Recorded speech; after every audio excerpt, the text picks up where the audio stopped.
We didn't send that. We advertised it in the local newspaper. And these are the two. And he went through a clearinghouse. Yes, I spoke to a gentleman from Indianapolis this morning, and he was going to, but it got to his desk late, and he wasn't able to get it in. And that was for a Mack truck. So we need to take this under advisement. Yeah, I prefer a motion. Take it under advisement. Before we do that, so the coffee burger, that's just the chassis on it? That's just the accessories. That's the dump bed, the hydraulics, the plow, and the V-box for spreading salt or sand material. Okay, and then the shirt's bid was chassis only. Yeah. Okay. That's And then the other one had both of them included therein. okay.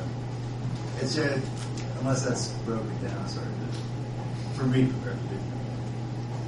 Before next month, you'll have a spreadsheet and it'll show exactly what each one of them like is the on. one you have here. No, not like that. That's a little grandiose, I'll admit. What kind of trucks do you have? We have 5 single axle dump trucks. Ford. Yes. Fords and Internationals are the 2 that we have. We have 3 Internationals and 2 Fords currently. Trash trucks or Freightliner. And One's a Freightliner and one's an International. so I'm going to entertain a motion to take these bids under advisement until we can research a little bit. Motion. I'll second. Roll call, please, Jim. Herb, Yes. Steve, Yes. Gary. Yes. Thank you, Mark. Next item on the agenda is Darren Burghardt, TCB update. Good afternoon, everyone. You should have a status report in front of you. I'll run through that fairly quickly. The first project is the West Side Interceptor Regional Lift Station. I'd hoped to bring you completion papers, however the contractor still has, I've listed there about 5 items to complete.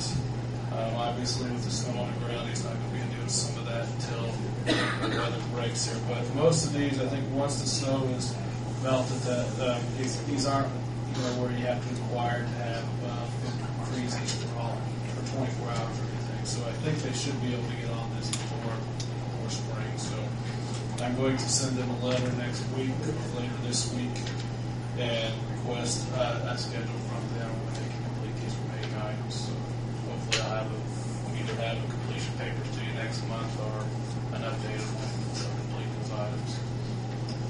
Next project is the wastewater treatment plant project. Current payout through 1/16 of 09 is $15,342,154. With some of the status of the work in the last month, we're continuing working on some operational issues with the VLR. We're also working on punch list items on that location. Primary digester, we're working on the fiberglass piping and building. We hope to complete that within the next 2 weeks and get that process back online. As far as headworks, they have began the demolition of Plant 1. They've capped some of the existing pipes coming into that plant, and they're continuing to work on the demo and to start. Keep in mind, Plant 1 had to be demoed in order to start the construction of the new headworks building and at that location. On the belt press building, we've done some work on some of the piping inside, and it's been completed. They're working on electrical, as well as some of the downspouts and scuppers were completed last month. And the blower electrical building, we're continually terminating some of the control wiring. Primary clarifier, the excavation has been completed. Some of the 6-inch draw-off lines have been placed under the slab.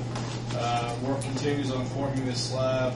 Basically, they're ready to pour the slab or get close to pouring the slab. However, they gotta wait till the snow melts. And again, they're continuing to work on the electrical feed to the chemical building was completed last month. That required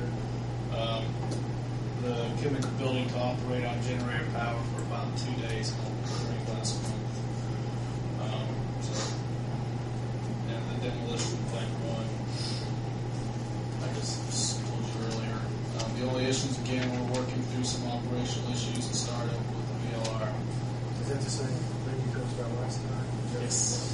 Yes, we're still working through theirs.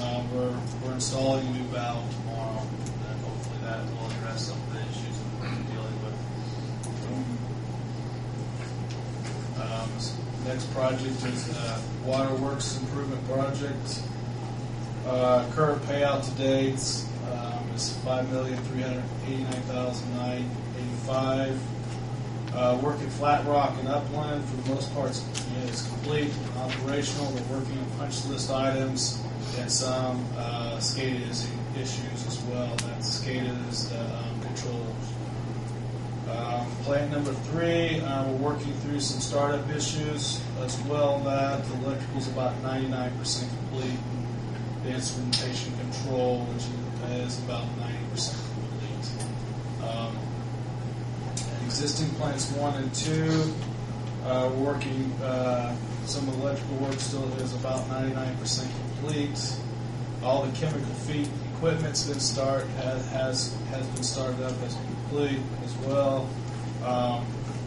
Once we get plant 3 online and address all the startup issues, then we'll take plant 1 offline to do some of the work with the clarifier there as well.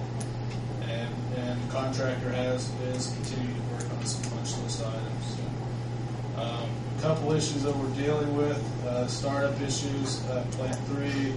There's some electrical issues we're looking at addressing with High Silver's plant number 5. Thing that's been added, Rick wants to, IDEM is requiring them to make some modifications to his existing chlorine feed system in plant 1. So we're working through with the contractor and developing a scope of work there to complete that as a change order item. So we're requested a proposal from the contractor. We have not received that. Hope to receive that here in the next 2 weeks. So I don't anticipate it to be a large project, but there will be some additional work there as well. Next project is a Flat Rock water main. I really don't have anything new to report. Still need to work through getting the easements on that. The next project is the Anderson Street. Basically, we're on hold until the spring. They complete the remaining restoration work, which is basically asphalt pavement. So that's kind of hold. That's it, unless anybody has questions. A little explanation on the raw water line. Rick Denny has met with attorney. And currently what they're looking at, one of the things we're going to pull up is we have easements currently through the partial within town. And the surveyor is trying to determine what those easements are actually for. They're probably about 50 years old or better. And trying to determine, because the landowner would probably really like to have those easements terminated. We want to make sure that we can terminate those easements before we say yes.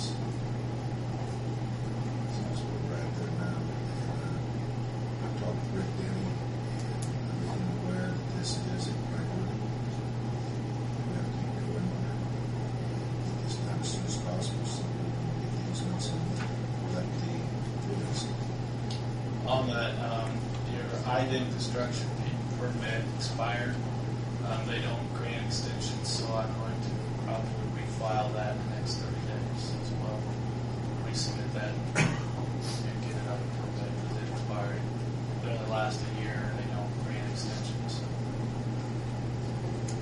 Not a big deal. I'll have to get that in the next 30 days to use that. You have anything to add to that, Tim? No, so that's why I was running in here. Is Rick Denny and I were meeting prior to this meeting to talk about some of the status of the raw water main easements and the acquisition. So we've been, one of the properties has council, we've been decent contact with council about that. So hope to. This is a priority.